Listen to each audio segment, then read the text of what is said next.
So it should pop up and let you know. Um, to save bandwidth, however, we don't have a large group today, so feel free to speak to me directly. We do have some more people coming on now. Um, but if you would just keep your cameras off for me. I will be monitoring the chat for questions. However, again, if you have a question, feel free just to unmute and talk directly with me. The recording link will be shared in a follow-up email. It takes about a week or two, to get that transferred. So you'll find it, it'll be sent to you all in email, and then it'll also be in the Pathfinder resources section of the ECE website.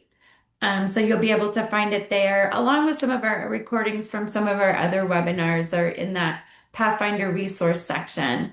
And you all received a welcome letter when you joined that has your password and your username. So if you have any questions about that, how to access anything, just shoot me an email. Let's see, we are taking attendance. So again, please put your first and last name in the chat. Um, and then especially if your screen name is different than what you registered with. So we want to make sure that we get you. Certificates are available. So if you need one, please request it from me. Just reply to the emails that I sent you earlier yesterday, and I guess it was Thursday and today. Um, this is a space for learning. This isn't a space for sales calls or anything like that. So to that end, please be respectful that everybody's here to learn. And then I will do our land acknowledgement. TCINN is headquartered in Austin, Texas. And as such, I'm on the ancestral land and unceded land of the Tonkawa, Comanche, and Santa people. Our ongoing colonial presence on indigenous lands compels us to act now to counter the effects of colonization. The work we do through TCINN is one small step toward that effort. And then I am going to put in the chat box more information about these indigenous peoples, if you would like to learn more about that. So I thank you again for being here today, and we will get started on the OLE 12 best practices. So I'm going to take a moment here and share my screen. Okay. And feel free to send me emojis or whatever. Um, and then there'll be time at the end to ask questions. So please, raise your hand if you have a question, or, um, we'll save it to the end and we can do it then too. So here we are, OLE 12 best practices. The OLE Texas 12 best practices comes from the Natural Learning Initiative at North Carolina State University. And this is a framework for designing and creating outdoor spaces at your centers. I am a certified OLE designer. So I've been through the coursework with NLI. So that's a little bit of my background on this. So today we're going to discuss the OLE 12. Um, we'll identify, we're gonna do an overview of OLE Texas in general, just so that you can kind of get an idea of what that's all about. It's an initiative that's been going on for quite a while in Texas. We'll talk about the 12 best practices specifically, and then I have some resources and recommendations for you to learn more as always. So yeah, if you've been in webinars with me or in PD before, I like to go over what is play, right? Play is how children learn. It's not learning and playing. Children are learning when they play. This is the tool, this is the natural process for learning in young children. Every mammal plays, regardless if you're a squirrel, if you're a child, if you're a human, if you're, all mammals on earth play. So play is a very natural process for a small mammal to learn how the world works, right? And children are no different. We all play, we all learn how the world works. It helps us to promote creative thinking, it helps to develop young brains, and it helps us to practice who we are in the world in a way that's safe. Play in childhood looks like the child leading the work. The children decide where they're going to play, how they're going to play, and what materials they're going to use to play. It's not scripted. Children may tell stories as they play. Usually, it's not thought out ahead of time until they get to be upper elementary age. Um, so what a child may do is they may decide they need something in the middle of their play. They may run and grab it, bring it back. The words are coming to them. Their stories that they're acting out through play is all coming through in a non-scripted way, right? It's spur of the moment, in the moment. And it's very innate as children are playing. The child chooses the materials, the activities, and makes their own decisions in how these materials are used. And we set up our outdoor spaces with this in mind. Play is free, right? Children are free. They're free to choose. They're free to, a lot of times they feel like there's not even adults around, although, right, we're spying that for sure. Um, but children are available to do as they please, right? Oops, sorry about that. Adults are the observer in play. We're there to support the play. We're there to support the learning. And then play, the child is absorbed in the moment. It's very much, they're very present in the play. You can see even on their faces how absorbed they are in the work, right? And that's a good sign that they're really thinking and that they're really in that process of learning. So you can kind of see in the pictures here how focused they are in the play work that they're doing. And this is a big barrel that was set up on the playground. And it's just a little fairy garden. You can see little creatures in there, and then a lot of loose parts, just sticks and rocks and seashells. And the children have made their own habitat within that big herb garden. And you can see we have some rosemary here, and it looks like we had some lettuce growing in there. And then in and among the plants, there's some moss. The children are interacting and playing in their little natural world there. So that's one way to get some dramatic play into your space. So why are nature-rich OLEs needed? Um, the purpose of the OLE program is to get high quality outdoor spaces into our childcare centers.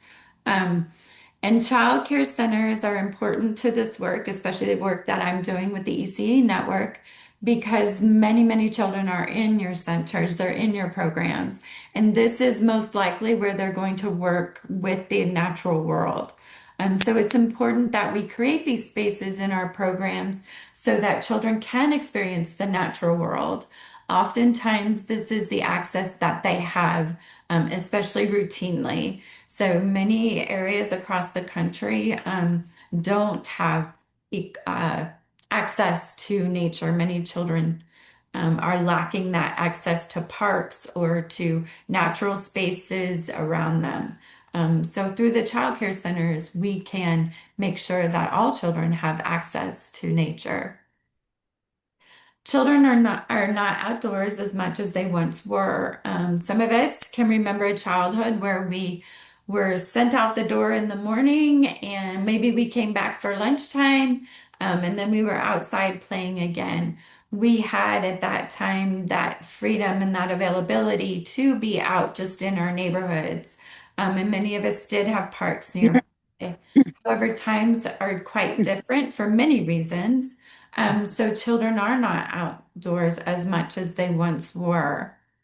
So it's important that our child care centers and our programs and all of us working with young children understand that that we need to be very intentional about getting children outdoors and what that space looks like. Due to technology and changes in how we raise children today, children are not as physically active as they once were. So OLE is based on research called Preventing Obesity by Design.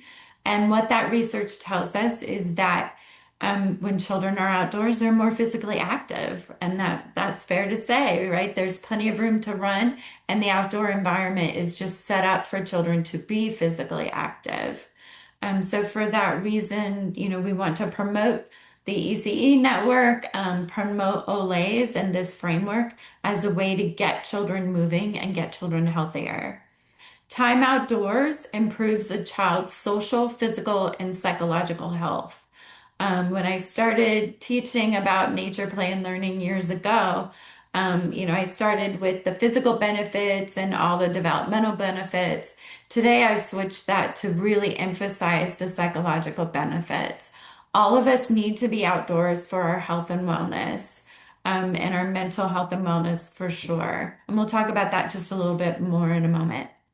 And then it does indeed support all of the developmental domains for young children, particular sensory systems. When children are outdoors, they're engaging their senses in ways that they can't indoors. The outdoor environment provides that optimal sensory space for children to develop all of their senses.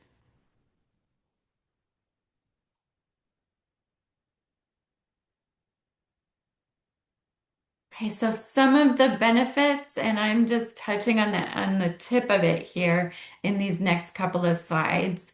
There are many benefits. We have all kinds of research now, particularly post-COVID, in how nature benefits children.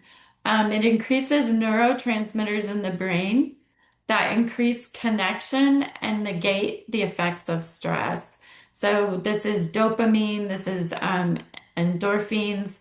These feel-good chemicals help us to feel calm. It calms our system. The first thing that happens when you go outdoors is your blood pressure lowers. So even just by stepping outside for a moment, your blood pressure drops, which helps to restore your nervous system, and negate those effects of stress. So if you're having a rough day as a teacher, stop, go outside, take a few moments, take the kids out for a walk, and that'll help change and improve the atmosphere in your room, in a very simple way. Just getting outdoors just helps us. There's microbes in the environment that work with our chemistry that helps us to reduce stress as well. So even coming from the trees, we connect to that with our own biology. So there's many ways getting into dirt and gardening. This is why gardening is now prescribed by some physicians as a means of reducing anxiety and reducing stress. And that's because there's microbes and things in dirt that help our bodies and increase these neurotransmitters within our systems. It is shown to improve the symptoms of ADHD.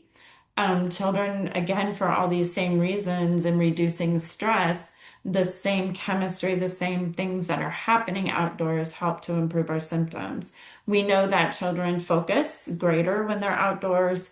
We also know that children, when they're involved in play, also tend to focus more because it's things that they are selecting to do, right? So they're gravitating towards what they're interested in, which helps to promote and improve those focus muscles and that focus process.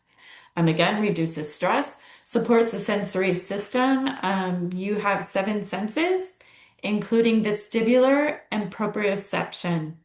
The vestibular and proprioception systems help us to understand how we're moving about space, right? The vestibular system has to do with hair follicles in your ears. There's tiny little sacs of fluid, and when you move your head, it sends information to the brain that tells you whether you're vertical, whether you're horizontal. It also helps with agility and balance, right? The proprioceptive system is messages from the joints, ligaments, connective tissue that go to the brain that modulates pressure, and tells you where and how you're moving about in space. So we know how to set a glass down because of our proprioceptive system. The pressure from our hands is helping us to place that glass in a way that we're not slamming it down or we're not putting it down hard enough. Right. So if I'm underdeveloped in my proprioception system, I might slam a glass down. I might also bump into other children in line because I'm not fully aware of where my body is in space. So some of our kids, sometimes we see them not quite as coordinated, maybe just bumping into walls, bumping into things. That's what's happening there. It's their proprioceptive system. And the way that children develop that system is by rolling, by moving, by spinning, swinging, rocking back and forth. All of that is sending the proper information to the body to develop both the vestibular and the proprioceptive system. So this is a very important one. This is a reason that we send many children to occupational therapy today. And all of this, again, this is how important that physical movement is in these years. Um, it supports the development of eyesight, vitamin D, even the sun is necessary for proper eyesight development. Um, and then that doesn't mean we don't protect our eyes. We just need that light coming in. Also, we need to be able to see distances. If we're contained most of the time in the four walls, our eyesight is only going to those walls. So we need to be able to see the horizon. We need to be able to see that distance in order for our eyesight to develop properly. Supports skeletal systems, muscular system development through that movement, through that exercise. And then also when children are outdoors, they're increasing their social skills. They're working together in the play. If they're gardening, if they're digging, they're often recruiting their friends to help them build structures, to help them in the play work that they're doing. They also negotiate, right? There's conflicts that naturally come up as children are playing in any environment, but outdoors particularly too, where they have that opportunity to learn how to get along with each other, to learn how to negotiate everybody's needs. And that's an important part of early childhood, right?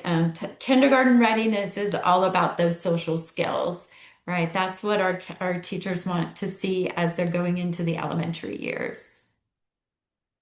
So switching gears a little bit, and again, as I said, the benefits of nature, that is just a snapshot. Cognitive development is happening when they're outdoors. There's all kinds of opportunity for problem solving, for cause and effect, all types of opportunity for children to explore and figure out how the natural world works. It's the ideal space for STEM learning as children can construct outdoors.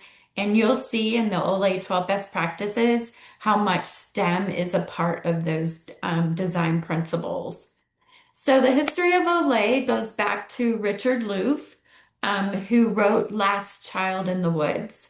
He wrote the book around the year 2009, I think it was, somewhere around there.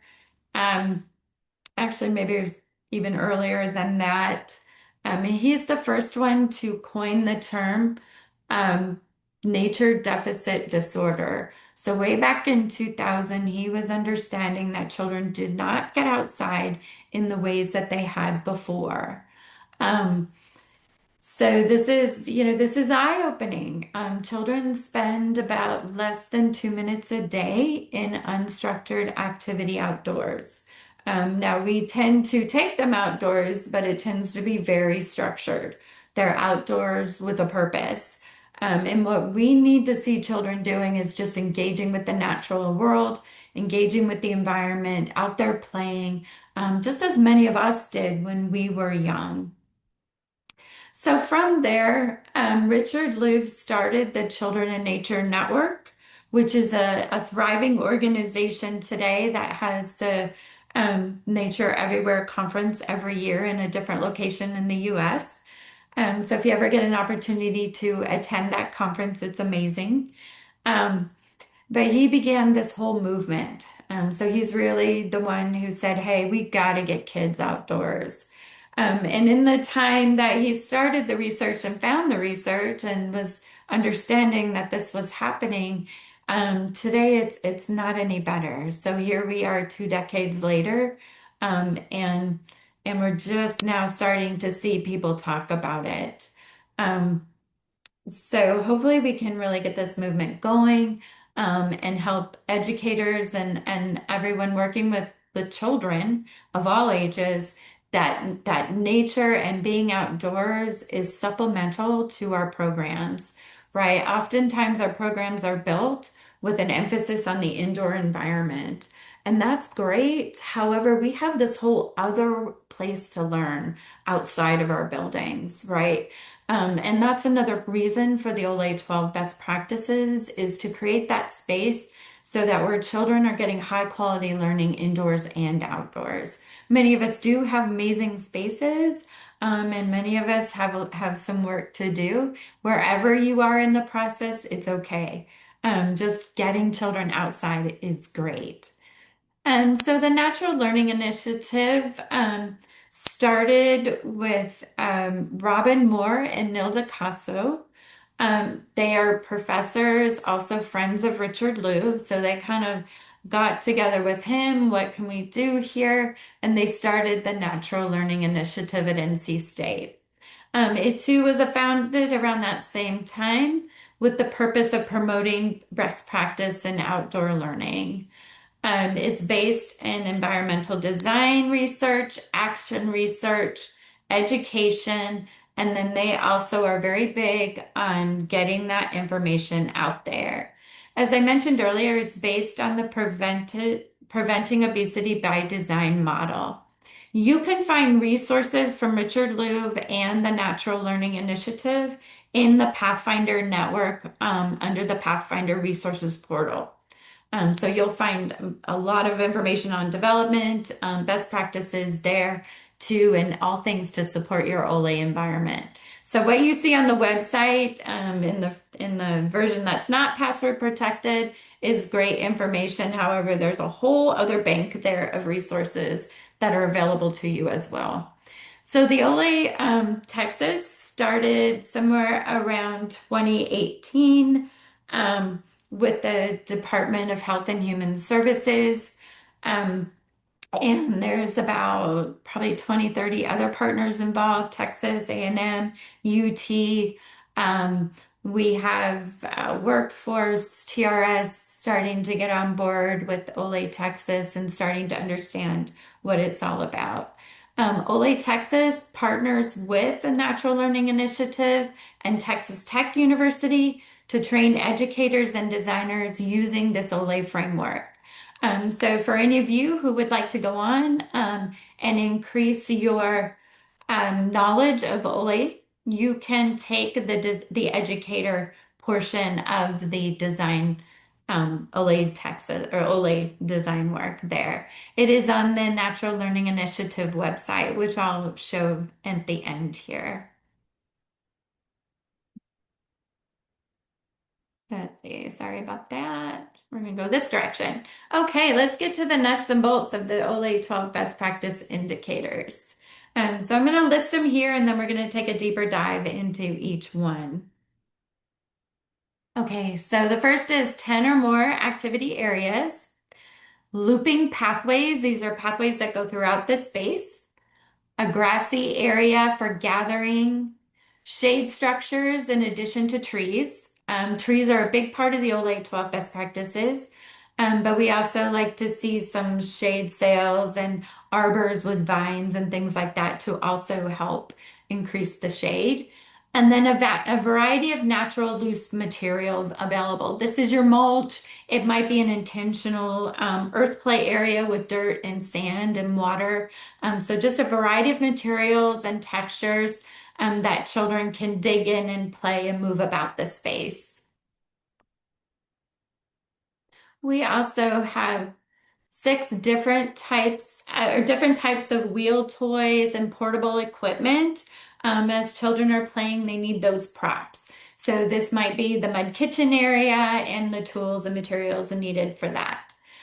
We also like to see gross motor activities supported on the OLE space. Make sure that there's sufficient trees out there. Edible fruit trees are part of the OLE plan, and we'll talk about that more in just a moment.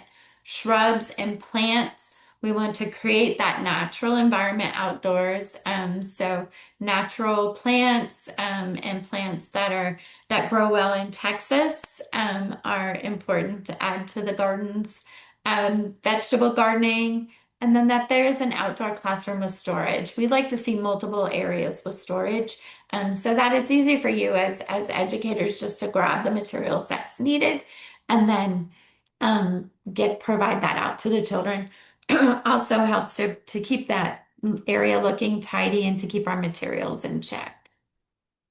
So the OLE design process, if you hire a designer to actually go through this whole process, um, starts with what we call a design charrette. And what the designers will do is meet with stakeholders, the owners of the program, the center, wherever it may be, park.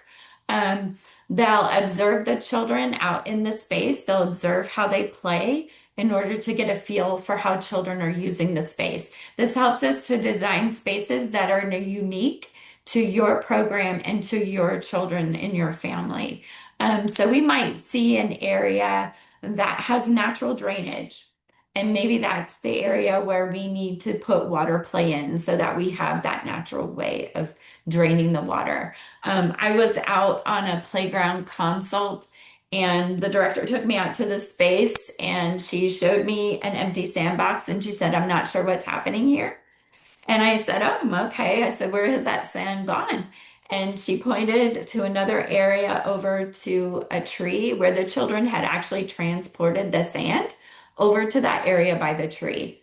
And when I looked, I thought, yeah, that's where the sandbox needs to go, because it was naturally shaded. And then they had leaves and acorns and things falling from the tree that they were using in their sand play.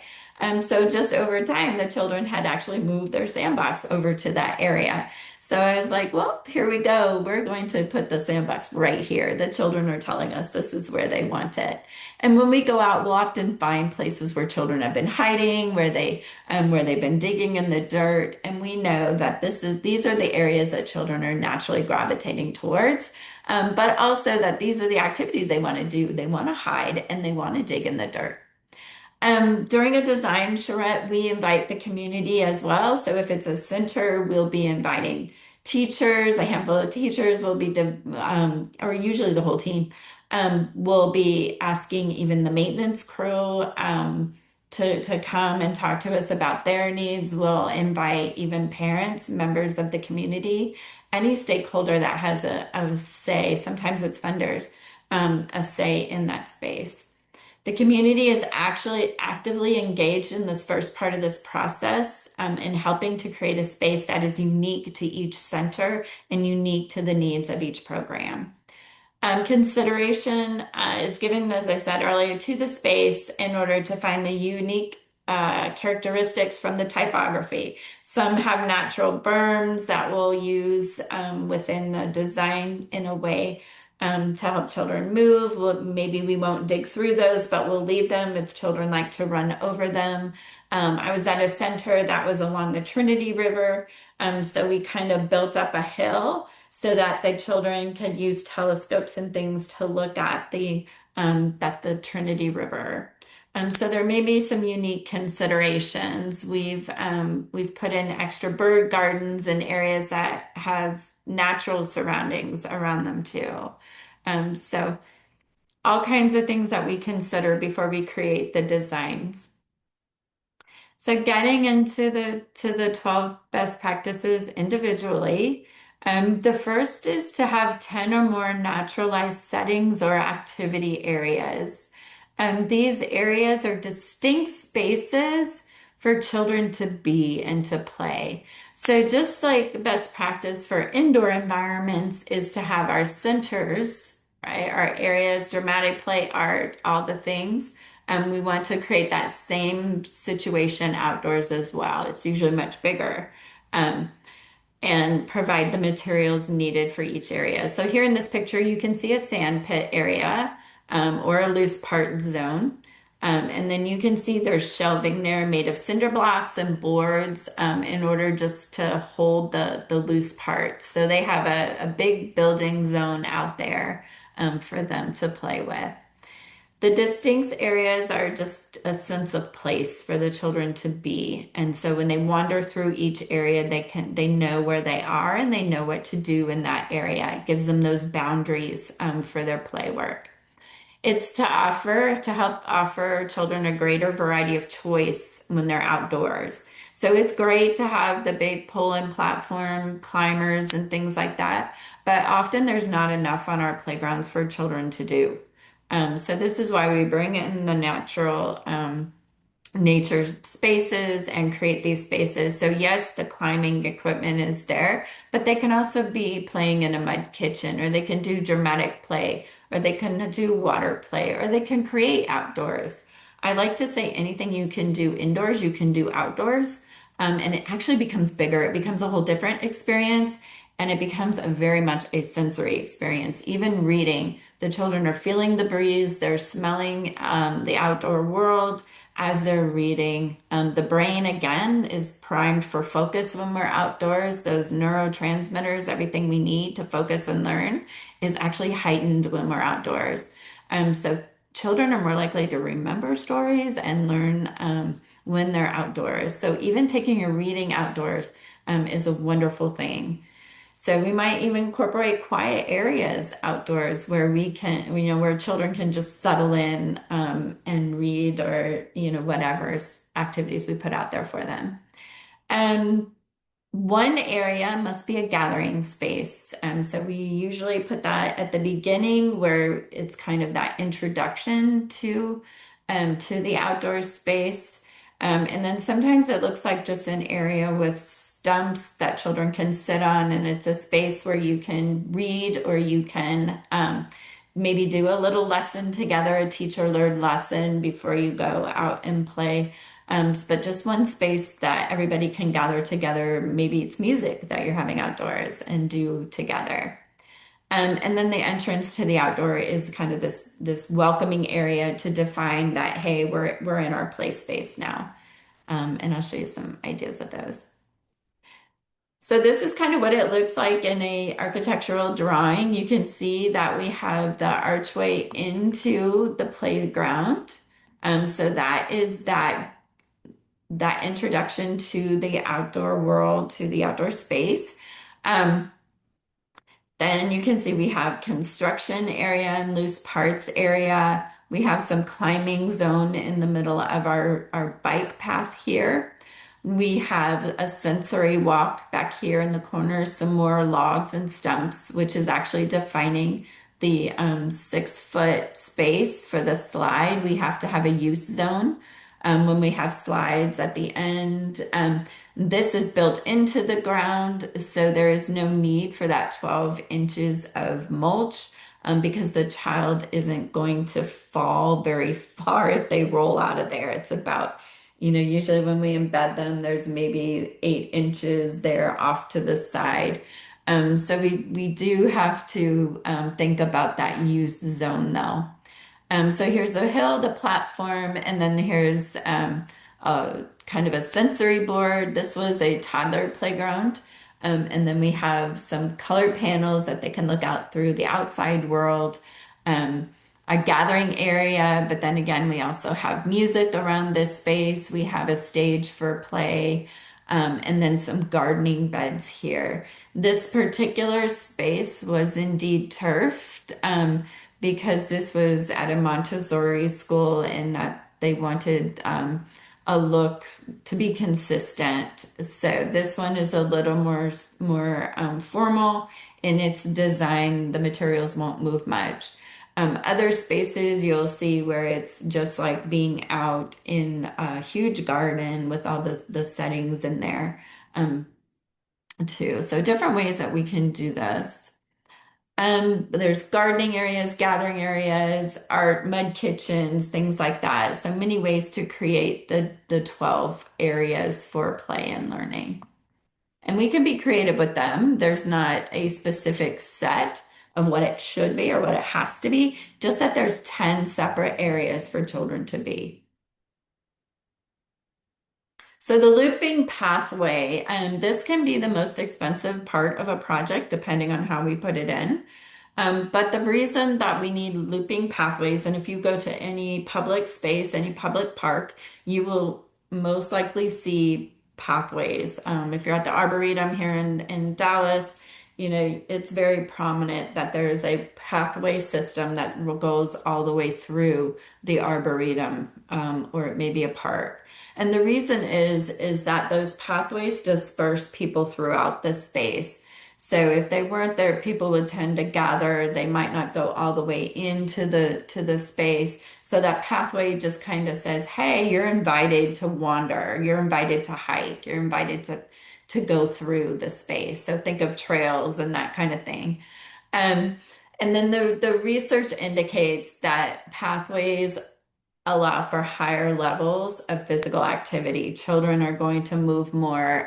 If you have 3-year-olds, that's all they're going to do. They're going to run down that pathway, right? When we see pathways, we want to run. It connects the settings together too. So as the children are meandering, they find the setting, they might play for a little bit, they might wander on down the path to another space. It allows for bikes to go through too. We tend to make them 4 feet wide so that there's plenty of space to move through the pathways. Sometimes we have concrete pathways that are just for the bikes, and then we'll do offshoots of pathways, maybe made from different material, off of that area too. So many reasons for the pathways here. And you can see here there's mulch pathway here with some stepping stones to get from one garden space to the other. Here's another pathway. This one was set up to be a sensory pathway. So there was different different stones. So here we have river rock built into the base of into the concrete, and then here we have pea gravel that has a whole different texture. And in the center, this is actually brick that is laid flush, so the children can see the pattern of the brick. Within the same pathway, there were glass beads, big glass beads that were embedded into the pathway, which was pretty sparkly and amazing to see. And then they also had some decking. So this pathway was probably 10 different textures.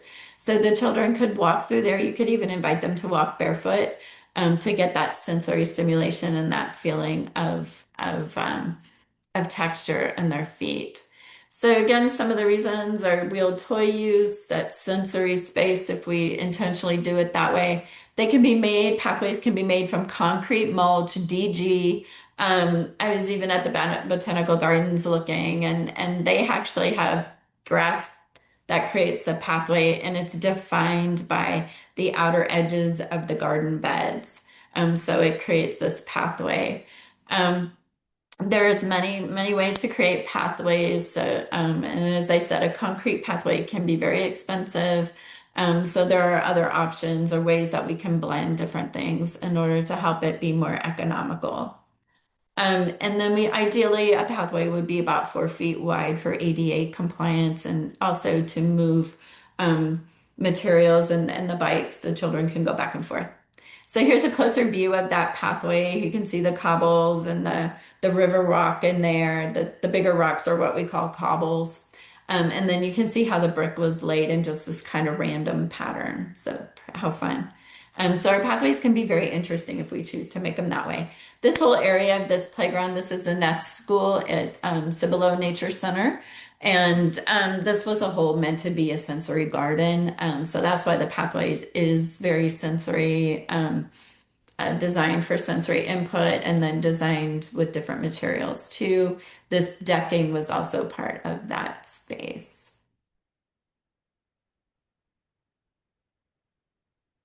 Okay, so our grassy area here, we just like if it's possible. Now, some areas, our spaces all vary in size, so we work with what we have.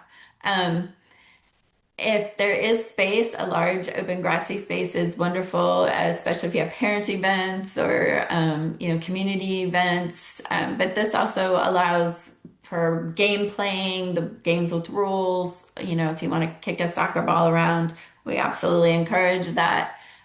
So place for that type of play.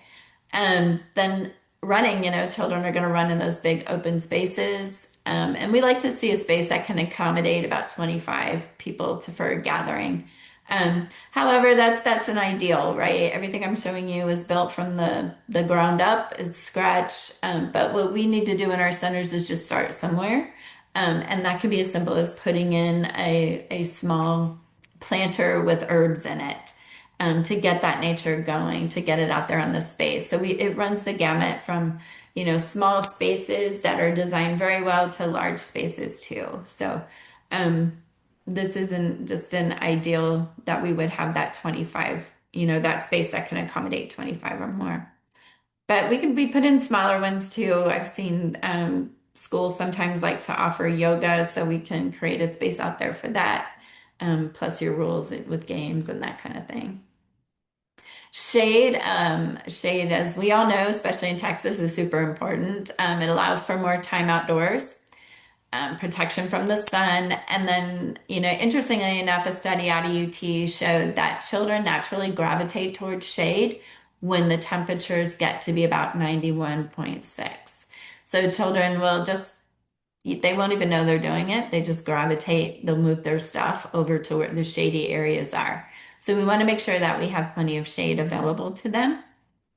And shade structures can be many things. Part of the OLE system is tree canopies.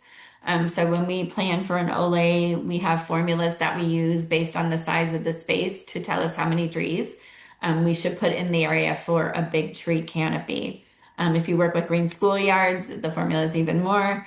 About 30% of a green schoolyard is tree canopy. And tree canopies are important because it purifies our air.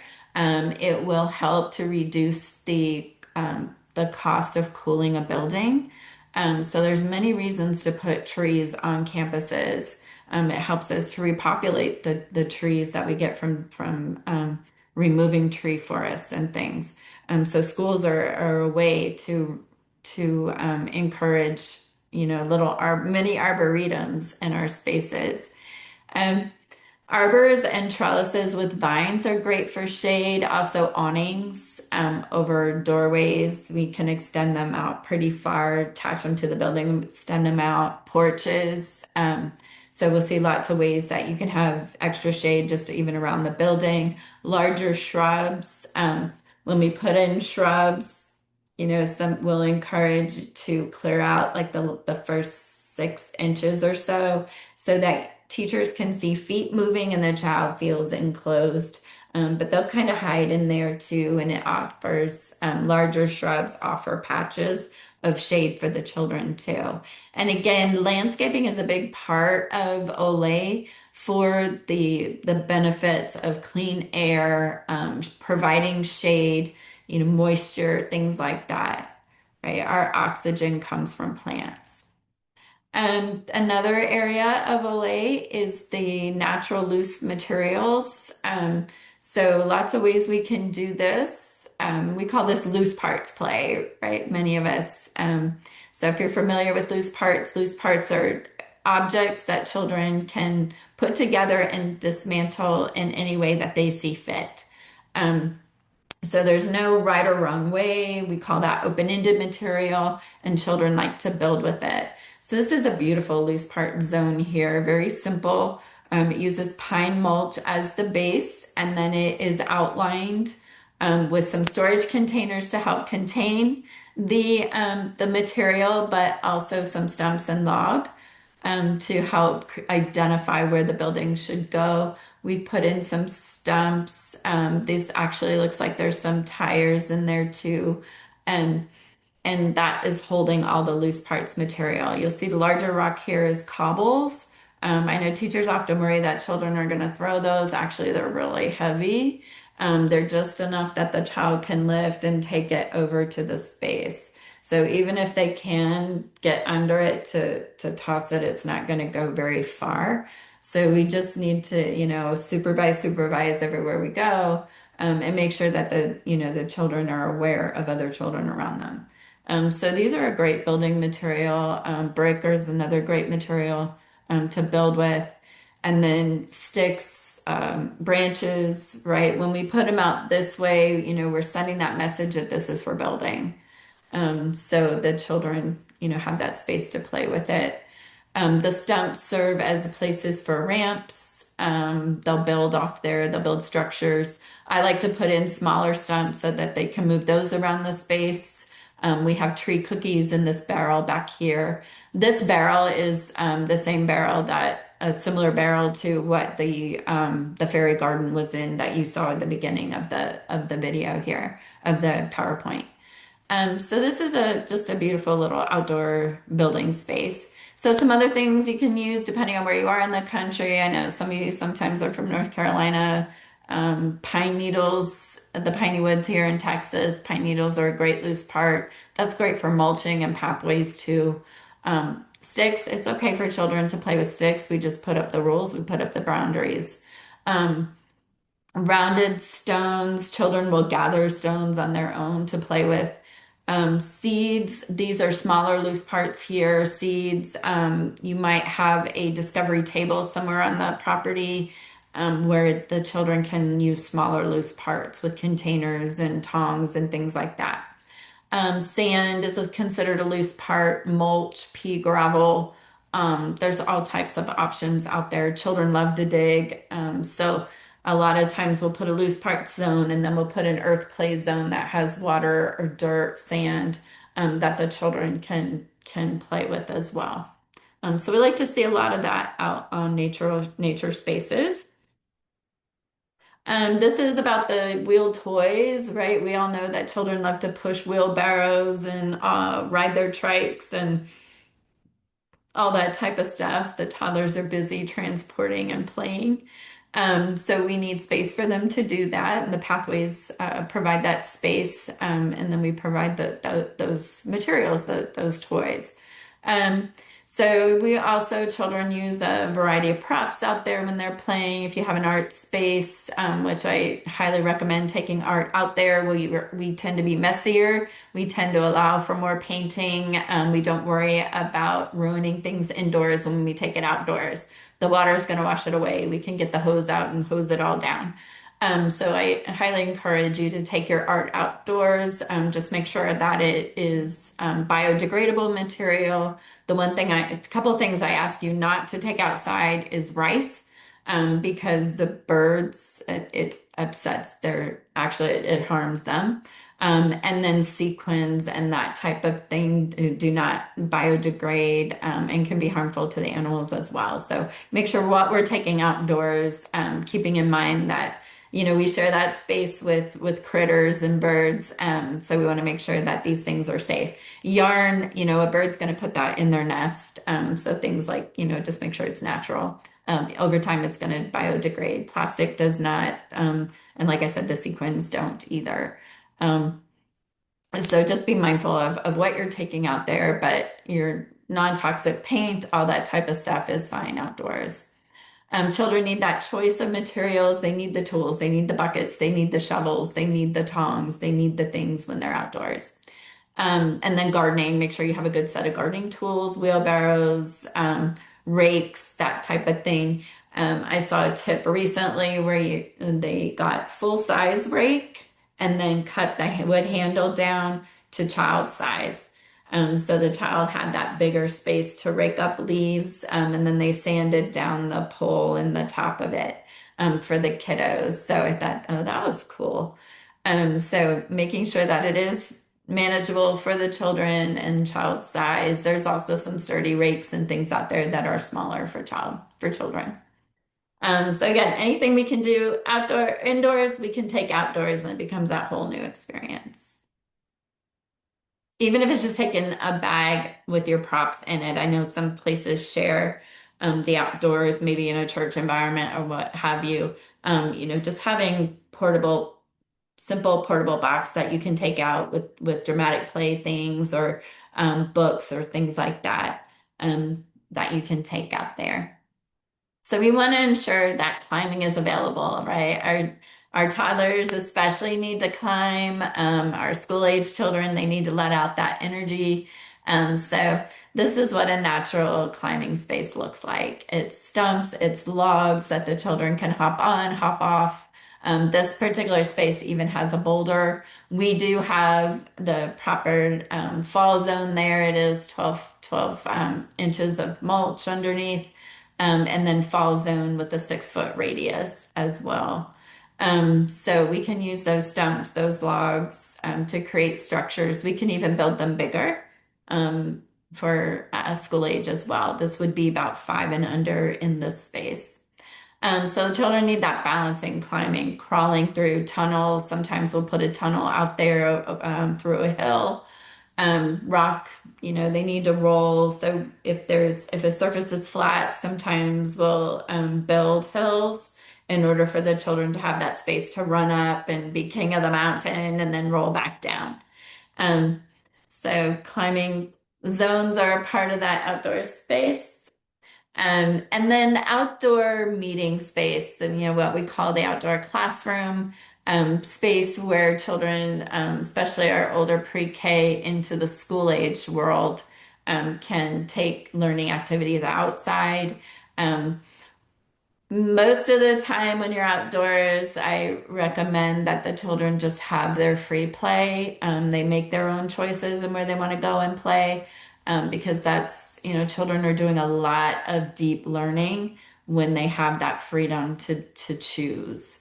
However, it's certainly great to take out an experiment to do together as a teacher-led activity. So I like to say 75% of the time should be in child-led and 25% of the time in teacher instructed. So, and that teacher instruction may give them some a kind of inspiration for their play for the rest of the day. So, get children outdoors as much as possible. I know we have schedules and things that we have to consider, but if we can extend that outdoor time, especially now when it's beautiful out, and get them outdoors. It's so good for their development, so good for their bodies, so good for their health, and ours too. So the storage, we think about where things need to be stored. So we certainly might put storage areas by the sand pit to hold all those buckets and containers during in the art area. I think when I'm building, I tend to have 2 or 3 different storage areas spread out so that everything's conveniently located to where the areas they're going to be doing the playing are at. We have garages and things that can be used to store bikes and trikes and that type of thing too, or just building a parking lot. Okay, here's this section on landscaping and trees. Again, as we said earlier, trees and plants provide that shade, comfortable. It also allows for that seasonal change. We can observe how the outdoors changes throughout the 4 seasons, even in Texas.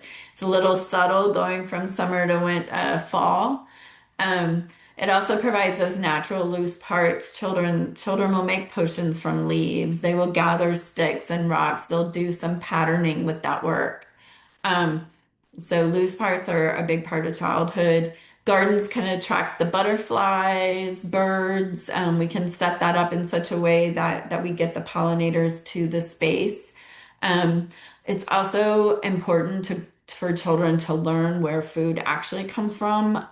It doesn't come from McDonald's, right? There's a whole process to get it there, to get it to the grocery store. So we want to educate children and families on where food comes from.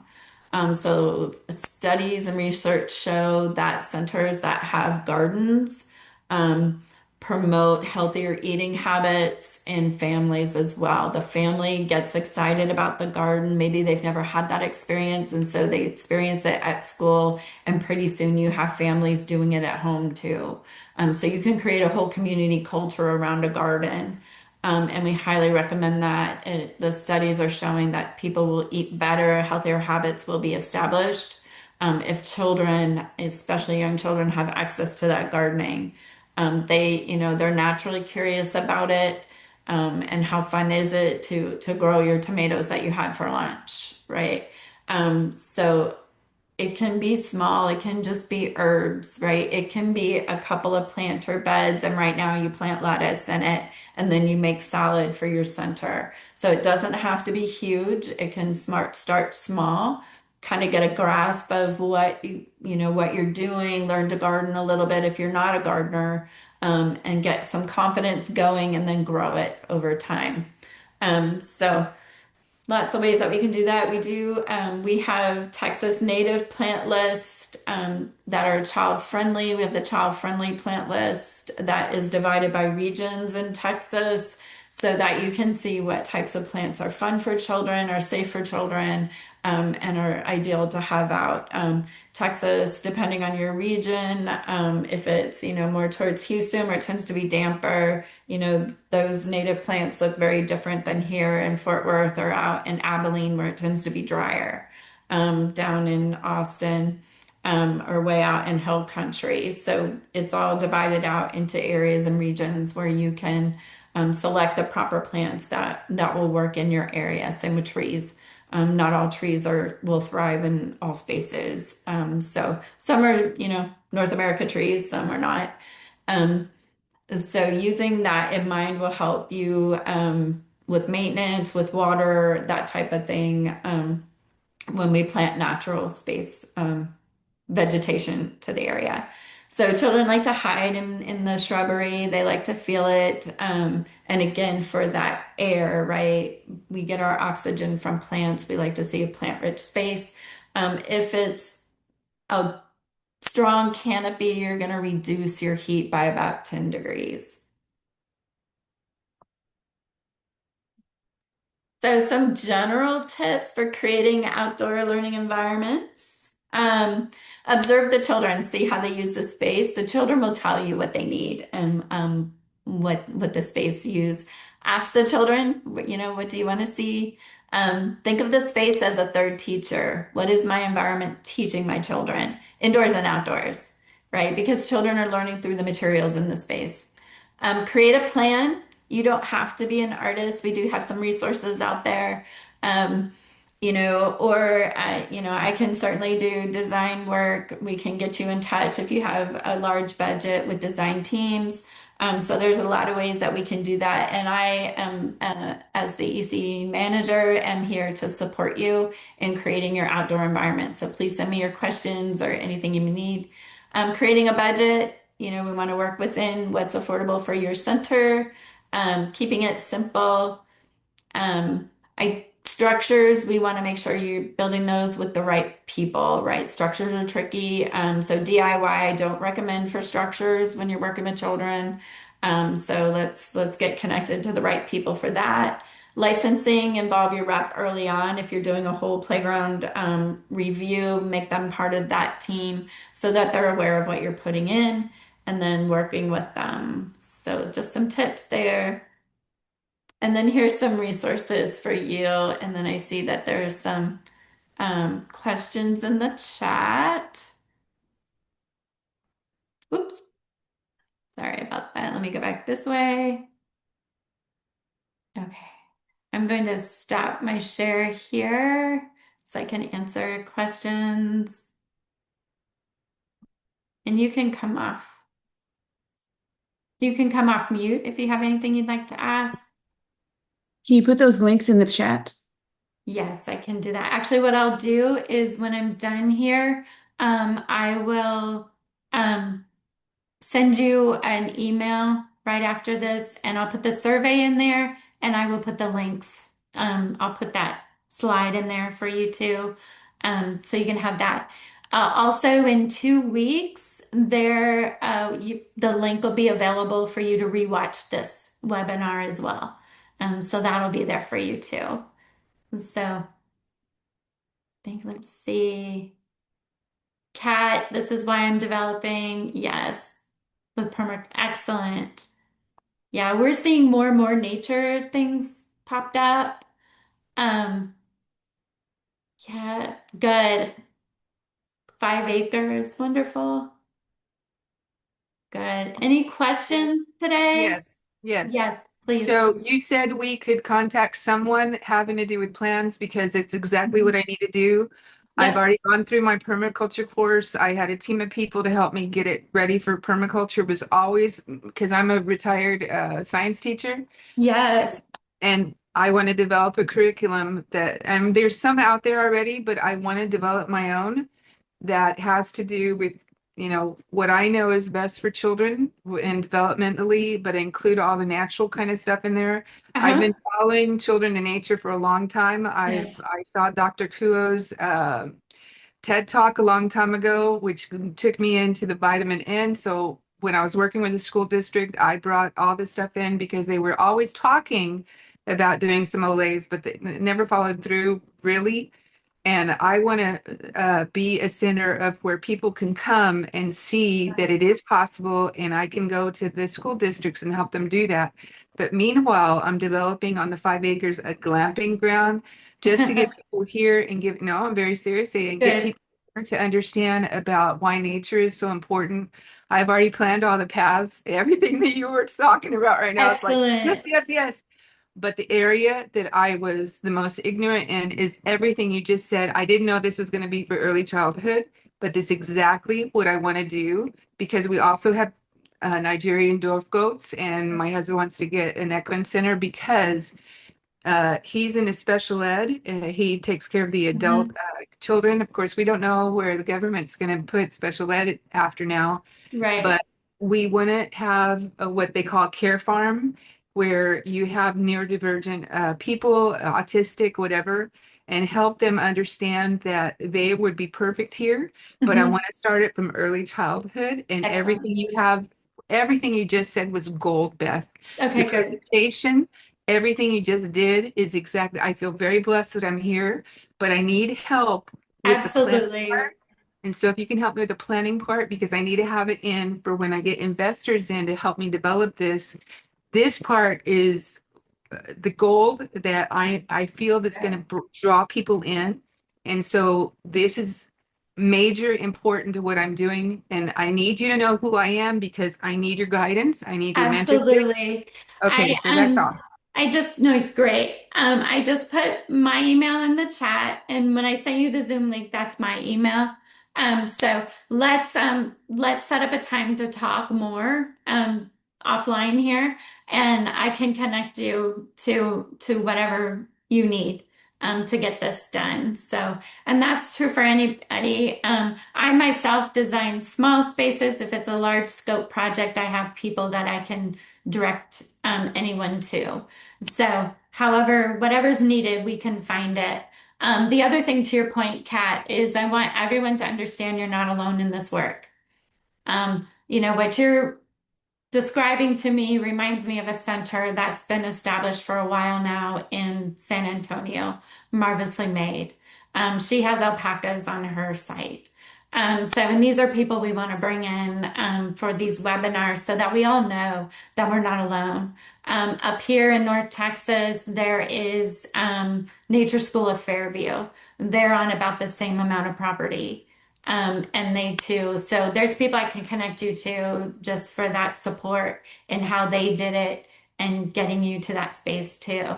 So it is a movement. I'm seeing more and more educators taking matters in their own hands and creating these schools that are wonderful for children. And we can do that, as I said, if you're a smaller school, that's perfect. It doesn't matter how big the property is, as long as it's designed to get them outdoors, right? So I don't want it to be overwhelming to anyone. As I said, it's a big win just to put a planter box out there with herbs in it, right? Doing just a little bit more than we did the day before. So I'm willing to talk to anyone about that and get this going and started. We have some projects in the work with parks locally in Texas, state parks that are building these types of more interactive spaces. So we're making change in that landscape, in the education. Number of ISDs are out there with green schoolyards. We have a huge project in the valley that was 4 school districts involved in $14 million worth of green schoolyard. So we are seeing this movement pick up steam in Texas. And from what I hear from some of our national partners, we are a leader now. So very exciting time to be here in this work. And hopefully we'll start to see more and more things happening, more grants and stuff like that. So we do in the Pathfinder section have a grant page. As I learn about grants, there's not much there right now. And then also on the Texas Children in Nature, there's grant resources there. So use those it can be as small as $500 for a garden. That's pretty easy to secure. Um, so just looking for those grants to help you too. Okay. Any other questions that I know I've gone over time just a little bit. Any other questions anybody has? Okay. Well, I will be sending you an email right after this with the link to a survey. Please fill out the survey for me. And then I will have my email there and the resources on that last page. I will go ahead and connect that to that email as well. Um, and again, anything I can do, let me know. And then check out the Pathfinder resources. I know I've pushed that, but I see not many people in there because there's 30, 40 resources there too. And if you need your username and password, just email me. Actually, it is your first and last name, all lowercase, and then the password is Pathfinder123 exclamation point, all lowercase. So I'll send that in the email as well. And then go in there and look on there. There's resources from Echo, there's resources from NLI, there's guidebooks out there now. And I'm producing a new guidebook that'll be out the first of the year that you can have access to. So all kinds of things there to help you in the work. So any other questions for today? You're so welcome. I see lots of thank yous. And um, again, the summit is coming up. That's one more announcement. I'll put the link to that. There is a whole ECE track there. The summit is 3 days, I believe, the beginning of December, the first week. And we have a full track of ECE courses. But there's also, if you're working with elementary age children and older, there's a lot of different speakers there too. So that's another great way to get connected. And it's in Bryan, College Station this year. We also have workshops with Echo, myself, and AgriLife are all doing Wednesday workshops out there. So if you're looking for an alternative that's all nature-based, the TCINN Summit is just for you. So, all right, have a good afternoon. I'll stay around if anybody wants to chat, but otherwise I will see you next time. Our next one is all aspects of play. So thank you again for spending your Saturday morning with me.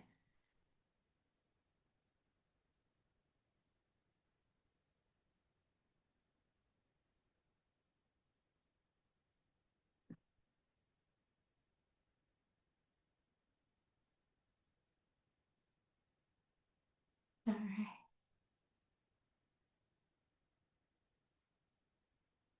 I'm going to assume I can get everything from your email, but one more time, thank you very much. And I do Absolutely. have lots of questions, but I know it's a lot of energy to present one of these, so I'm not going to bother you right now, but I'm going to tell you in the future, I'm going to bother you a lot. Okay, that sounds good. That sounds good. Have you read Sobel's books?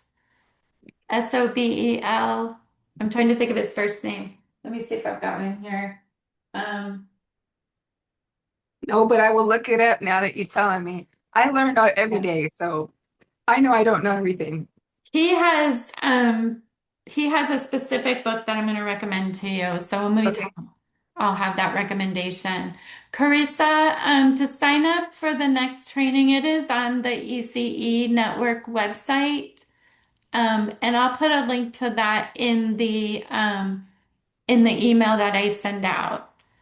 So good. I'm glad you enjoyed it. We try to get high quality presenters. So Audrey Rowland is doing the next one. She's an expert in play. And then we have some from AgriLife coming and full bank of resources coming this year. So God bless you, Beth. Thank you so thank much. you. Yeah. All right. Thank you. Any other questions? Okay, I'm going to close it out and I will send that email out in a few minutes. So thank you guys.